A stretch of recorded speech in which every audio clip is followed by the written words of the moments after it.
What's going on, everyone? So there are reports that the Los Angeles Lakers are basically being squeezed by opposing teams. That teams know that the Lakers are desperate for a center and essentially want the farm. And they should, right? If we're being honest, it's like, hey, you have no centers. So guess what? You're going to have to pony up in order to do that. And Clint Capela is a guy that is heavily linked to the Lakers. He is, Eric Pincus even reported, did a whole video on it. Clint Capela as well as Brook Lopez are kind of the two centers that are looked at as being guys that the Lakers could acquire. And that they look at Clint Capela, reports that they look at Clint Capela as a starting level center. And I know some people are upset about that. I don't mind it. I do think he is a starting level center, right? I just think Atlanta was a young team that decided to go the youthful route and let their young center develop because they weren't going anywhere. But a team like the Lakers, I do believe, would make a lot of sense. But Clint Capela could be the thing that saves the Lakers because Clint Capela could be the Lakers' now leverage to go, well, now we have a center, right? Right now, teams are looking at it as like Clint Capela could sign somewhere else. Brook Lopez could sign somewhere else. All these other guys could sign somewhere else, and you got to come to daddy to pay, right? That's how teams are looking at it. But if the Lakers go get Clint Capela, and they sign Clint Capela immediately in free agency, well, now they have that as a, hey, we believe he's a starting center, right? We believe that he can be our guy, but we would prefer him as a backup because we want to go the younger route. We want a youthful center, right? So we want, your Nick Claxton or your, Walker Kessler or whatever, right?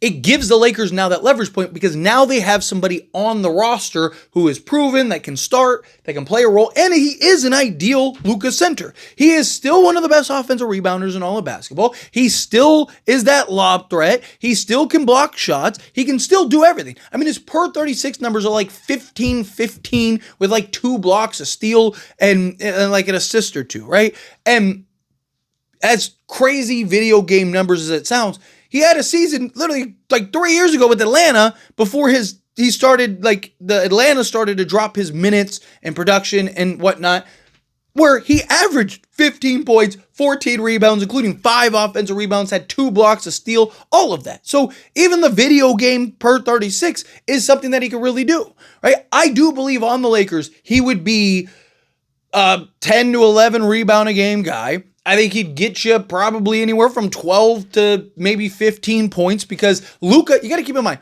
Luka is going to make whoever that dunker spot center is look like a star, right? I mean, he was doing it for Jackson Hayes at times. Right? I mean, so much so people thought that he was our answer. And I was like, oh, timeout. He's definitely not the answer. He's not a starting center. Clint Capela, I do believe, is a starting center, right? Now, again, would I prefer a younger kind of like, hey, here's a guy for the long term? Yes. But no trade is better than a bad trade, right? If all these teams want to just fleece the Lakers for a center, then fine. Go get Clint Capela and go get Brook Lopez. You're fine. And then I'd rather see the Lakers go make plays for other things, right? Go get an Andrew Wiggins. Go get a Herb Jones. Go get even a Terrence Mann or whatever. Go get other needs. Go get other positions of needs. Right? If you can solve your center position in free agency, then perfect, solve it. Like Lakers don't need, and I keep reiterating this because it's so important, Lakers don't need a superstar center. They don't. Any center they get is going to be the 4th option at best because they're not going to be an option over Luka, LeBron, and Austin Reeves. Right? So again, why, like when LeBron retires and you figure out what you do with Austin Reeves, then make it, if you want to go get a better, more offensively sound center, then go get that. Right? But for right now, you just need a guy that can rebound, block shots, right? And run the floor. Be that lob threat for you. And Clint Capela checks off all those lists.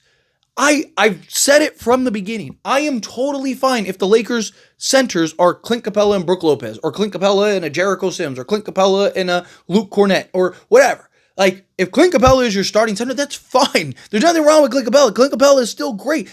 Even in a down year, even when his minutes were cut to basically just like roll, backup minutes and whatnot, he still was nearly a double. He's still a 9-9 guy, right? And that was when they basically phased him out entirely.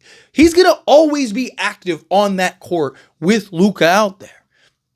He's big, strong, he's physical. He can be that inside presence, right? He's got the weight behind him to not get bullied and pushed around. He is fine. Like, if that's your center, that's fine, right? But again, my fear is the Lakers go get a Clint Capela and like a Brook Lopez, and then are like, job well finished. Good job, guys. Pat their, pat on the back, and then just move on.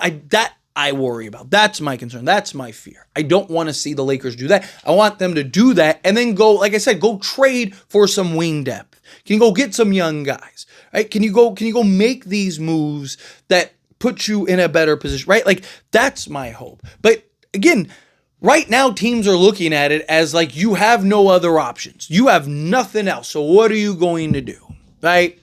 But if you're the Lakers, if you can now go get an option, and it's like, hey, here it is, right?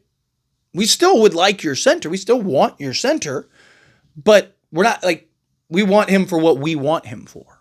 And if you don't want to give him to us for what we want him for, that's fine. Then keep him. Find somewhere else to trade him, right? If that happens, I believe a team is going to budge. You have teams like Portland. You think Portland's going to want to have 5-6 centers going into next season? No. Right, because they got to find men. People start complaining. People, like, they're going to have to unload guys. How many teams need a center? Right, there's a couple teams. Like, Spurs could use a backup center. Not a starting center, though, but a backup center. Right? Warriors could use a center. So there's probably like a handful of teams that come to mind that could use a center outside of the Lakers. Right? But there's like 15 centers. I mean, again, Portland alone probably needs to trade 3 centers. The Phoenix Suns probably need to trade 2 or 3 centers, right? Like, you have several teams that are going to need to unload centers, that are going to need to figure out what are they going to do with some of these guys, right? So if you're the Lakers, you're fine. It's the patient. Be patient. Stay patient. Wait and let things develop, right? I know for us fan base, it's not, we're not the most patient fan base. We want things done now. We want things done immediately. We're not even in free agency yet. Right? We're not even there. I know, and people are looking at all these other trades and all this other stuff. Again, wait and see what develops. Half the guys that were traded, we either not gonna get or didn't make sense for the Lakers anyway. And there's probably like a couple guys that I'm like, man, and so I look at like Lonzo. I was like, man, he couldn't have gotten Lonzo. Like, that's one that immediately comes to mind, right? That's one that I looked at, was like, he couldn't have gotten him for something, right? Like Jared Vanderbilt, like I think they have the same amount of years left, right? It's like, you couldn't have. I would have turned him, get off of his contract, give you that. But anyway, I digress. Point is, I just think that the Lakers are doing the right thing. Stay the course, be patient, right? Clint Capela, you got all these reports coming out. He's the favorite. They're going to land him with the taxpayer mid-level exception. And that the Lakers, they believe he's a starter. Because a couple things. One, again, you want Clint Capela to believe that they believe in him, right? What's going to convince him to come? Like, hey, again, you don't want to lead him on. You don't want to lie to him. But it's like, hey, there is a chance where you might be the starting center. Like, if I was Rob Pelinka, I'd talk to Capela. Like, hey, you're going to play a big role regardless because, you're going to be our primary backup at worst. At best, you might actually be our starter. At best, you might be the guy that we're going to slot in and you're going to get, 25, 30 minutes a night because that's what we need, right? But just to let you know, if we can land a younger center, if we can go and land a guy that is just better long term, then we do want to do that, and we're going to do that. But then you'd still be the primary backup, right? So you don't lie to him, but you want to kind of fluff things up. You kind of want to make him excited. You kind of want to, like, hey, look, we look at Clint Capela as he's the best center on the market, which he might actually be, right? Like, hey, he's the best center on the market. He's the guy that we're going to land. He's going to be our starter unless, we can trade for a starter, but we're fine. We look at Clint Capela, right? Like, people are like, oh, man, no way. Lakers look at him as a starter. Well, first off, again, he is a starter too. I do believe he would be fine. I think people would be pleasantly surprised if Clint Capela was our starting center. But I also think, again, it's how do you gain leverage? Teams want to fleece you because they know you're desperate. So how do you do that? You get out of the desperate state. If you get and remove yourself into a more favorable position, then guess what? Now you're not approaching these trades from a position of desperation, right? Now teams have to negotiate with you fair because it's like, hey, okay, if you want to try to fleece us, that's fine. Good luck to you. We're just going to ride with Clint Capela and we can just go get another backup. We're good. We will figure it out. Good luck to you, buddy. Right? Like like Clint Capela could be the thing that, believe it or not, kind of saves, right? Kind of saves the Lakers if they're able to land him.